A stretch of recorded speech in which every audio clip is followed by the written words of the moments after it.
It seems like a contradiction to be able to transform loss into something that's life-enhancing, especially death. Loss itself doesn't have the power to give us pain. I think that's kind of revolutionary. I was looking to be loved enough to heal, and I looked really hard.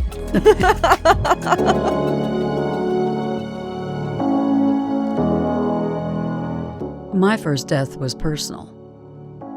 I hadn't lost anything. And I didn't witness it directly. Mm-hmm. But the experience of losing someone in an untimely way was very traumatic for me. And it kind of catapulted me into a whole new approach to life, mm-hmm. which in the beginning wasn't very healthy. And were you a Buddhist practitioner at the time? No. Okay. No, that was a long time ago. I don't remember my first death professionally. Actually, it was so many. My first death in the field as a hospice nurse, I remember that. I remember my first personal loss. But in between, I had the good fortune to be with many, many people dying because it's natural in that profession. And then especially if you do end-of-life care, as you call it, hospice, that's just what you do. It's your life. And I sort of feel like I've had the karma, the experience of my life. I've had a lot of experience with dying people. And it wasn't until I met Dharma, Buddhist teachings, that I learned how to use that in a positive way. Mm-hmm. What am I going to do with that? Yeah. And that's what I feel people would like to know more about, is how do I use loss? How do I make it useful? Yeah. Instead of just loss. Can you? Is it even possible? I think it's definitely possible. Otherwise, loss is part of our life. It's normal. I don't know if I knew what was a normal life. When you're younger, it takes a while. It's not just aging that gives you that perspective. But when I met Buddha's wisdom, and I learned that everything that I've experienced is normal. Mm-hmm. That helped me be a better clinician, to help people think it's just normal to lose things. And we're going to lose things our whole life. And in the beginning of life, you don't really think that. But when you start losing things, especially if you're young and you lose things, and I thought, this isn't right. How could this is not fair. Mm-hmm. And a lot of people feel that when they have the loss of, maybe they lose a child. And they're pregnant and they lose a child, and they think that's so unfair. Yeah. How can that happen? And it leaves us in a state of confusion and sadness. But once you learn that loss is normal, and then with some wisdom, we can actually learn how to transform loss into something that's meaningful and useful and life-enhancing. How can we do that?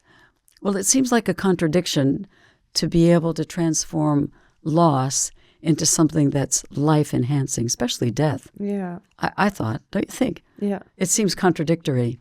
But with wisdom, you really can, since it's normal, everybody's going to lose everything, ultimately. We lose everyone and everything, and at the end of our life, including our body. So transforming loss is learning first that it's normal. And if I understand that pain that comes from loss itself doesn't have the power to give us pain. I think that's kind of revolutionary. That's Buddha. That it's our reaction to loss. It's not the loss itself, whether it's the loss of somebody due to death, or maybe they just leave you, which is even more painful for most people. When someone chooses to leave us, that's like the biggest pain. And many people come to the center with that. Yeah. And what were the reactions that you have witnessed to death? To death? Yeah. Well, personally, loss was just pain. Mm-hmm. Pain, sadness, fear, a sense of isolation. I think that when we have a big loss through death or the loss of someone significant to us, and even loss of job or livelihood or your physical capacity, there's loss. And it normally causes pain. Agnes, I think normally, the Buddha explained that normally this causes pain. And my feeling is that understanding that pain was probably the biggest gift of these teachings for me. Is that how do I transform the pain of losing someone young? How do I understand it? The nature of that pain, which I learned not from nursing and not from just being in the death arena, but really from Buddha's teachings on the mind. And in particular, even when I was new to these teachings, I was fascinated by a book called Understanding the Mind. That was the old version. There's a new edited version written by the same author, Geshe Kelsang, that's called How to Understand the Mind. So I was drawn to more of a scientific presentation of the mind. In fact, you could call that book Understanding My Mind. And I thought, even though people said, that's a little bit more advanced, I thought, I don't care, that's the one I want. And it was the first one that I was exposed to in public teachings. And there was a section on where does pain come from called attachment. And my own version of attachment in my modern life, I thought attachment was kind of a good thing. Like, I'm kind of attached to popcorn, skiing, the sun. I'm kind of attached to that. And I thought, it's kind of an expression of your love. And then when I met these teachings on the mind, it's actually not. It's actually a painful state of mind. And I was very fascinated by that because I thought I had a lot of pain when I lost my brother in my early life. I saw pain in every relative when they lost somebody. People come into the hospital in pain, and even physical pain is associated with the mind. That was so amazing to me. So I spent a lot of time reading Buddhist teachings on attachment, because I came to understand that all the pain that's associated with loss, no matter what loss it is, any loss is not coming from the loss itself, but our reaction is coming from our attachment to that object. And so we spend our whole life gathering a constellation of things and people and experiences that we believe make us happy. And the deceptive part, the trick of this mind of attachment, is that for a while they do. They all do. First relationship, first weeks are fantastic. And we think, this is it, forever happy. About week 8, we start to see, that person has a few flaws. The way they speak. The way they laugh. They chew their food, all of that.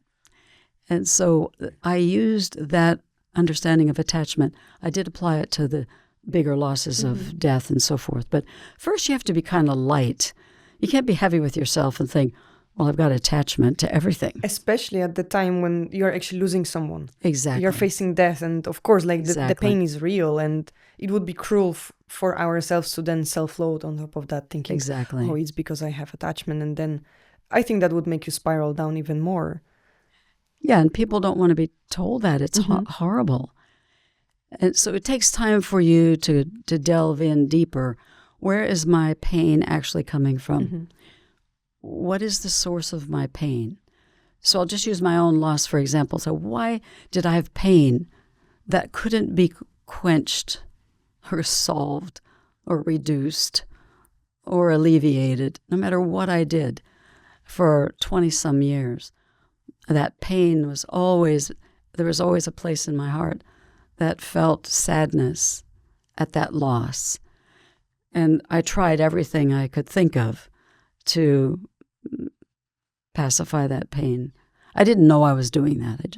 I just wanted to feel happy. So it takes time before you can really analyze the pain. And I'm glad you brought that up, because you don't say to somebody who's just lost someone, oh, that's just your attachment. Yeah. That would be the worst thing to say to them. Would have been the worst thing to say to me. But over time, when the loss, it's normal when we lose someone to feel sad. And we don't become callous because we understand more about that pain. We actually become more compassionate. So I would say that in the first weeks and months, you need to be good to yourself and just allow whatever reaction you have. The grieving process to happen. Exactly. And then over time, each person's different. Then for me, it was about, actually, it was a long time. I found ways to reduce the pain, but I never heard the attachment word. Yeah. That was just Buddha. Yeah. I found ways of, like therapy and support groups and exercising and a profession that was based on compassion. All of those things, Agnes, they did help me. But it didn't really go deep enough. Yeah. There was still this place in your heart. That pain. That was painful. Yeah, and that grief. I would say prolonged grief. I wanted to understand, what is grief really? What is grief? And in those early years, months or whatever, I wasn't ready for anything bigger really. I was ready to see that I'm not the only one, and that everyone is like me, and everyone's losing someone. And so putting myself in the arena of caring for other people was very, very healing. Yeah. And I'm grateful for that. I didn't have an opportunity to meet Buddhist teachings then. They weren't around. Yeah. I never heard of them, actually. And so during those years, I think that focusing on caring for others was my best medicine. And I learned why later, why that was true. So everybody has to do whatever they do to feel better during the acute phase of loss, whether it's the loss of a relationship, the loss due to death, or just loss in general that we deal with as people. So you don't try to fix yourself right away. Just do what you normally do and be gentle with yourself as you're experiencing this loss. And then you can process it later. And that depends on, well, for nowadays, I would say that Buddhist teachings are available globally. And I'm just saying that because for me, it's the only thing that gave me the ability to analyze that pain in a very deep way so that I could finally heal, could finally understand it. I personally think that understanding the pain is the beginning of healing. I never thought to look inside myself for the cause of happiness. And really, almost the minute you meet Buddhist teachings, at least the presentation that I have been fortunate enough to be associated with, which is really easy Dharma. It's very easy. And I'm kind of slow. I need it easy. And even in the beginning, when Buddha explained that real happiness can only be found inside of yourself, inside of your own mind, that when your mind is peaceful, it's naturally positive. I thought, that's outrageous. I never thought of that. Yeah. Especially that we carry so much pain in our hearts, the grief, the loss, the disappointments, the attachment, as you're saying, expressing right now. So, of course, it would be very counterintuitive to search there for happiness. It's like, of course not. Perfect. The moment I turn inwards, it's like, that's perfect. Exactly. That's the last place I wanted to go. Yeah. Was inside. And then, I think many people had this experience. First time I went to a class, I thought, oh, they did prayers, which I definitely was not into that. And then they did meditation. I thought, I'm not sure about that. But I had talked to the lady that was teaching, and I thought, she sounded really nice. I'm going to stay with it for a little bit longer. So I got through the prayers and then the meditation, which is sitting and thinking, and I didn't want to do that. Yeah. I like to stay busy, externalize as much as possible. And then we got to the teaching, and I perked up. Yeah. And it was about the mind, the fact that my pain was coming from my mind started to make sense. So therefore, my healing had to come from my mind. That makes sense. That made sense to me. Yeah. And the main cause of my pain was attachment to things outside of myself. The pain with the loss of my brother, for example. I thought I'll never be happy again because he's gone. How can I be happy again? Yeah. And then sure enough, I wasn't. Don't you think it feels a little bit like a betrayal? Once you lose someone very close to you, feeling happy, regardless of them not being there, feels like I'm betraying that person? That's an interesting insight. I don't think I was smart enough to think of that. Actually, maybe this is what you're saying too, maybe this is an aspect of it, is that I thought my grief was my love. Exactly. And that for as long as I held grief, I'm still that loving my I was brother. still connected to him and loving him. Yeah. And that my new companion was, instead of him, it was the grief. And I just needed that was kind of my tribute. Maybe that's what you're saying. Yeah. It was my tribute to him. Exactly, yeah. And that I just thought it was going to be forever. So then working with letting go of attachment was helping you to overcome that perspective? Well, actually, I remember the teaching that my teacher said, actually grief, especially prolonged grief, is attachment. And attachment is a delusion. And a delusion only produces pain. It never produces peace and positivity. And something clicked in me, Agnes, that I thought this might be it. I could really let go of the pain, that the pain wasn't coming from the absence of that person, but it was coming to my attachment to the believing that the person was the cause of my happiness, and that was a deceptive mind. Yeah. And that actually, I think it was almost in the same teaching or a couple of weeks, we learned that attachment is painful. It's the most painful feeling because it keeps us believing or buying into the thought that someone else, something else beside you, yourself, can make you happy. And when you lose them, the pain is from attachment. It's not from the loss itself. It's from believing that that object, that person, was my cause of happiness. And it was never true. Yeah. It wasn't true when they were here, and it's not true now. And so learning that actually prolonged grief itself is pain.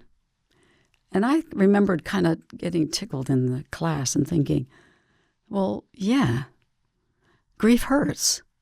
So how can it be a good thing? It hurts. And if you maintain it, it hurts longer. And so it really isn't a badge of love like I thought it was. And like society tends to encourage us to think that the longer you grieve and the deeper you grieve, that it's a reflection of your love for that person. And I thought that, I felt that. But then when I heard these instructions, and I thought, well, if I use the model that delusions are the only thing that cause us pain, negative mental habits or negative emotions, negative feelings. We all know what those are. And grief is a negative feeling. I think I get rid of it. It's coming from it's not coming from a healthy part of me. And then I learned over time that what really made me happy with respect to my brother was my love for him. And that doesn't die when they die. Yeah. Doesn't have an expiry date. No, it doesn't have a shelf life. Yeah. And that was my love for him that made me happy when he was alive.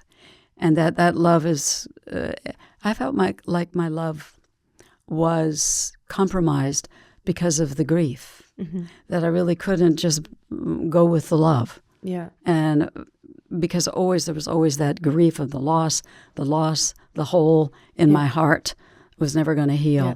And so then I started to open up, learn a little bit more, and I thought attachment is a distorted, exaggerated mind or kind of a feeling that someone or something outside of me is my source of happiness. And when I lose it, I'm going to be unhappy forever. And in fact, I was. But then when I started to realize I can get rid of attachment, I can let go of the grief, I can increase my love. It kind of naturally happens when you make room in your mind by actively letting go of the attachment to that person, not the person. I mean, that it must have been a process for you to, to switch from the stingy place in your heart into more loving space. My own father, he died shortly after I met these teachings. And if I hadn't met these teachings, I know that I probably would have repeated the same old pattern. Man, another 20 years of pain. I blamed a lot of people for my early losses. My dad was one of them. And because my own parents split up and all of that lots of people go through. It's kind of rare for people to stay together now. But in those days, I had a lot of anger at him. And I think this story is kind of interesting because for me it was fast moving. The power of understanding, because this is the book I was looking at, I was learning, understanding my mind of attachment, my mind of anger, and how my mind of loving transformed into healing myself and healing others. And so my dad came to visit me, and he hadn't done that very often. And he came and we had a talk. And because I had met with my teacher and I asked her about my pain with my father, and she asked me two things. Do you think your father loved you all that time? And I said, I do. Yeah, I do. And then she didn't say anything else. And she just said, do you think he did the best he could? Given his experiences, his life experiences and his karma. I said, yeah, I do. And then I got up and left, thought about those two things. And it was about a week later, my father came unexpectedly. Because I blamed him a lot for my early losses. Who are you going to blame? Blame your parents. That's what we did. In those days, we just blamed our parents. First one, then the other, then both. And it was very powerful. And he asked me, he said, I'm so sorry for all the pain I've caused you. Really? I know. And at that point, I said, Dad, it wasn't you. That was really important. And I said, I can tell you that I have always known you've loved me. And I also know that you've done the best you could. And it makes me cry a little bit. It made him cry. And it was like this magic moment of healing. Blaming others for our losses is tragic. And he cried and felt, I knew that was important. I would never have said that if I hadn't met these teachings. Never. I would never have laid it down. But now I was laying it down. I was blaming the right thing. It was my unknown emotion of attachment, and that was keeping me blaming others for my pain. So then what happened was, in my whole life, I always wanted him to just come see me on his own. So in December of that year, that was October he came, December, he wrote me a letter, which he'd never done, and he wrote me a letter, and he asked me if he could come visit me by himself. Yeah.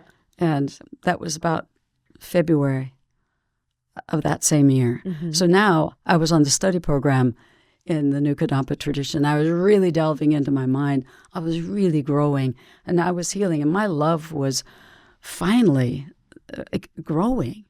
And I could feel that. So excited he came. So when he came, it was only a weekend, and he did all the things that we used to do together. He showed me how to fix doors and put together couches and all the things you needed to do off the grid. I used WD-40 duct tape and baling wire. Those are the three things you needed off the grid. And we had a lot of fun. And then he left on a Sunday. And I remember when he left, I thought, I finally have the father I've always wanted. And then a big realization happened for me. Sitting by myself in the house after he left, I thought, he didn't change. I did. And my faith in these instructions went off the chart. I mean, that was like 6 months.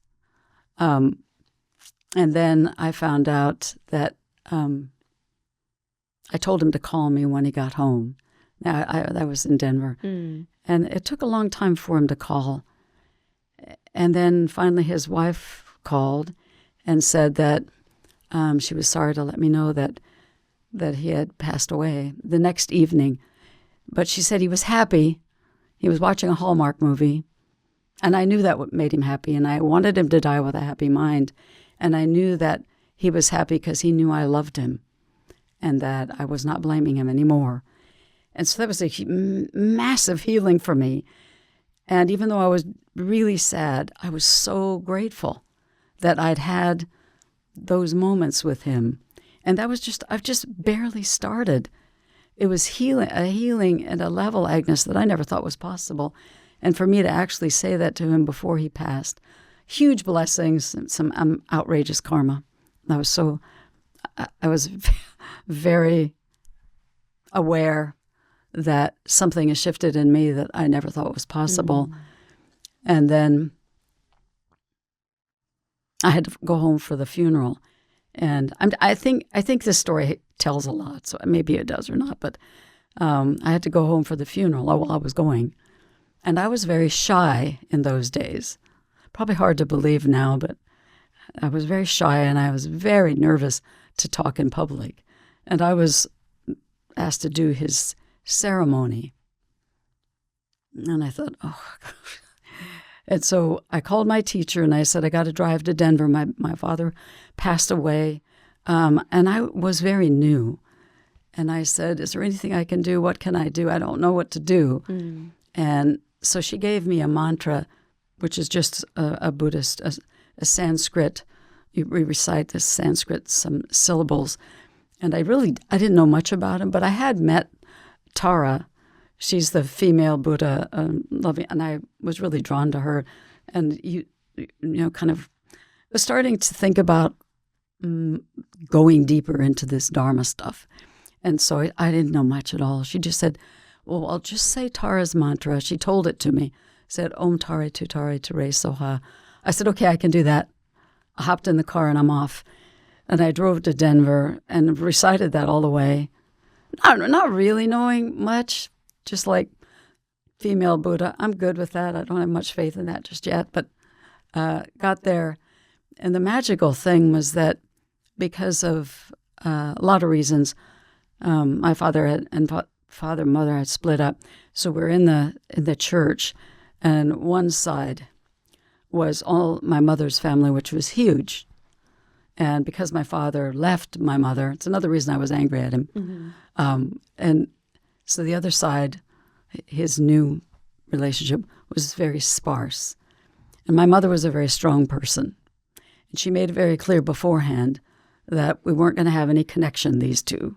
And we were definitely not going to have this group come to the reception afterwards. Yeah. I was sort of sad about that, but I was more nervous about what I was going to say at the funeral. And I thought, what am I going to say? And then I was grasping tightly at this shy person.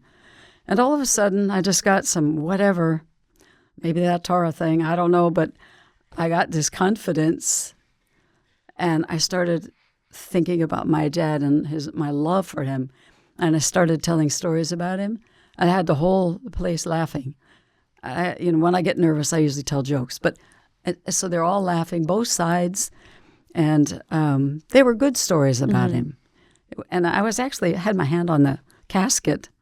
And at the end, the most amazing thing happened. This is just showing the power of love. For me, it showed me the power of love.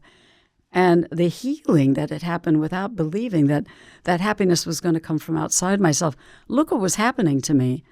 And my mom got up and went over and hugged my stepmom.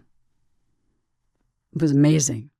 And the whole place was like, oh my goodness, this is radical. This is what is happening here. Yeah. She hugged her and she said, I hope you'll join us downstairs, and I'm so sorry for your loss.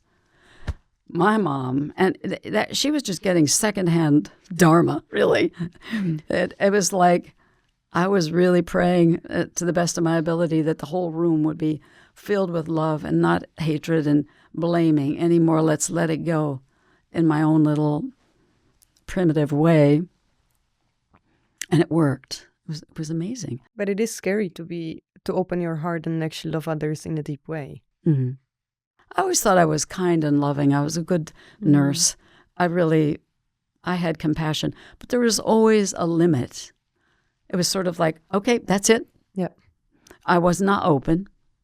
And now I'm learning that the antidote, kind of ultimately, the opponent to that tight is just letting go and staying positive, and that loving, not being loved, loving. I was looking to be loved enough to heal. If I could just find the right person to love me enough to heal me. I looked really hard. I went through a lot of people. That was before I was ordained. Do you mean that I went through a lot of people? That's not the way to go for it? It didn't work, Oh, Agnes. wow. I'm Okay, here well, to thank tell you for letting me know. I might change my strategy in life.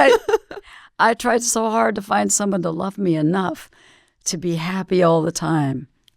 And no one could do that. And so I gave up. That was all being. Attachment just means you buy into that model. If I find someone to love me enough to heal my heart, I'll be happy forever. Yeah. It's a lot of responsibility for the person. And no one can do that. It's an inside job. I started to do that. It worked right away. I felt like, I'm glad that I had so much pain, that it was really clear when it was starting to reduce. And I was no longer identifying myself. I was no longer looking for someone to love me enough to be happy. That was letting go of attachment, thinking that could be, that's a way to heal. That's a way to be really happy. No. Buddha says we all have an inexhaustible fountain of love within us that will never it'll never run out. I was always afraid of running out. Yeah. I might give too much. I have only that much per it's day. Too much. Don't have too much compassion, or compassion fatigue syndrome was real big in my day. It's like, then I learned compassion can't make you fatigued. It's a virtuous, positive, energizing mind, like love. And the more you have, the more you get. I love that. I think that's the kind of investment we want to make. The more you love, the more love you have. I felt like my brother's death, my relationship with my father, and eventually with my mother too, they were all leading me into this rich understanding of the actual cause of happiness is within me. Mm-hmm. All of those difficulties propelled me along this search. I didn't know I was searching for that. I knew when I found it. So that whole journey gave me a lot of faith, because the only thing that was different about the person that did that was 6 months of Buddhist teachings on the mind. That's it. And I thought, wow, if that worked for some of the biggest things in my life, I'm going to give it more energy, and I've done that. But for me, that was a powerful year. And the only thing that changed was me. Before I found Dharma, I was in therapy, and she was a great therapist. And actually, I have to say that she said to me at the end of therapy, she said, "You're graduating," and she said, "The one thing that I believe you need now, and that I can't give you, is a spiritual path." She said that to me. And I thought, wow. I didn't really think, oh, now I'll go find one. Yeah. But I thought about it retrospectively. She said that to me. So after I got ordained and after I'd gone through these transformations, I wrote to her and thanked her for keeping me alive. And I said, you'd be very happy to know that I actually did find a spiritual path that's working for me. And I got to see her one of my journeys to Denver. And she just hugged me and she just said, I am so happy to witness your healing. And then I said, yeah, and I'm suited up. I'm suited up for the rest of my life. I hope I can benefit others in terms of their mental development as much as you helped me in my early years. And thank you very much for doing that. So it was kind of a nice closure of somebody in my life. A lot of people who knew me at my worst, which was her and my parents, they were, I would consider them the best, probably the most credible witnesses to authentic change in my life, because I tried to change a lot and it was never sustainable because I didn't know how to change my mind. Yeah. So you can change a lot, but it's never sustainable. And so you think you get happy for a while, then that doesn't work, you try something else. And that doesn't work, you try someone else. And that doesn't work, you keep trying. But changing your mind really works. So I would say for the people that are listening, find something that helps you do that and at least test it. Something that helps you change your mind for the better. That is the hallmark of Buddha's teachings, really, is Buddha was known for being a teacher of the mind. And that's why I felt safe investigating Buddha's teachings, because they felt a little bit scientific to me. They felt psychological to me. I wasn't ready for religion yet. Now, look at me. But at that time, I wasn't. I wanted something that was safe, because you can't, for me, the story that I just told you about my dad, it kind of gives you a little faith in whatever produced the change. Yes. For me, it did. And that's what made me put more energy into it. So I would encourage people to, at least, I have to say, you have to find out more about your mind and find out what are the feelings and the emotions that are causing you to react to losses in a way that doesn't allow you to heal. It keeps you grieving for decades. Yeah. And right now in our world, everybody's losing a lot, more than ever, maybe, they think. And if we don't have a healthy response to loss, we are going to suffer a whole lot. And so learning how to react to loss, whether it's the loss of a person, your job, your physical ability, diseases, heavy disease. But the pain that hurts us most isn't physical pain. It's the mental pain of losing what we believe was our cause of happiness. That pain can go, and it can be replaced with the best parts of us, because there's no one that doesn't have a lot of love. There's no one that doesn't have compassion, no one that doesn't have those seeds in them that if they're nourished, not only will they love themselves finally, they'll be able to love others. So that, to me, is the gift of these teachings. And my teachers, especially Geshe Kelsang, I'm so grateful. If I could say anything to anybody, find somebody like that. Find someone that's going to guide you inside and help you be the person you always wanted to be. Don't give up on that. Thank you so much. Thank you.